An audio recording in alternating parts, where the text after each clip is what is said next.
Hey, boys and girls. It's time for Uncle Jay Explains the News. Now here's the guy who helps little minds understand big news stories, Uncle Jay. Hi, boys and girls. Well, it's been quite a historic week, but until the American economy is fixed, Uncle Jay is suspending explaining the news. I'm just kidding. I punked you. I punned you, however you say that. And in fact, that's sort of Uncle Jay's news word for this week, stunt. Sometimes people in the news do some big thing to get attention. China, for instance, trying to move on from that baby formula scandal, launched a rocket into space with a whole lot of fanfare.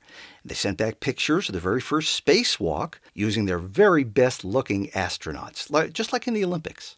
But of course, nobody does a stunt like Americans. And last week in Washington, it was Stunt-a-palooza.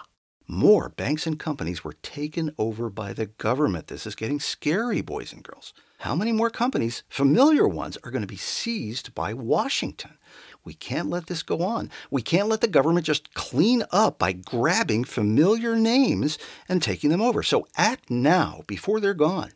John McCain announced he was suspending his campaign to work on the crisis and tried to call off his debate with Barack Obama.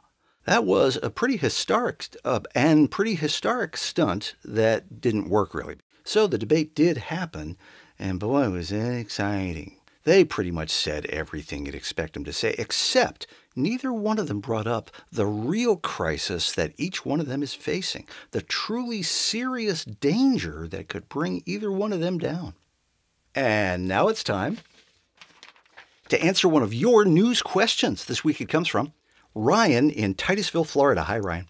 Ryan writes, Dear Uncle Jay, my dad says we should just let all those banks fail, so then he won't have to pay them our mortgage anymore.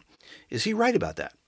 Thanks, Ryan. No, even a failed bank gets taken over by somebody, and that's part of the big plan that our wise, esteemed leaders are working on our behalf. They all gathered at the White House to work on the plan, which on Wednesday they said was just about ready. And on Thursday they said it was just about ready.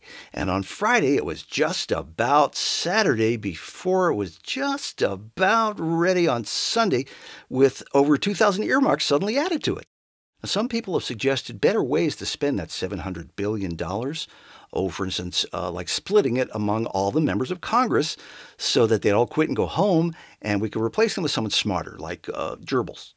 Don't forget, you can see more news questions and answers at Uncle Jay's website. Send your questions to UncleJ@UncleJayExplains.com. Check back every Monday when Uncle Jay explains the news. And remember, a good kid is good news.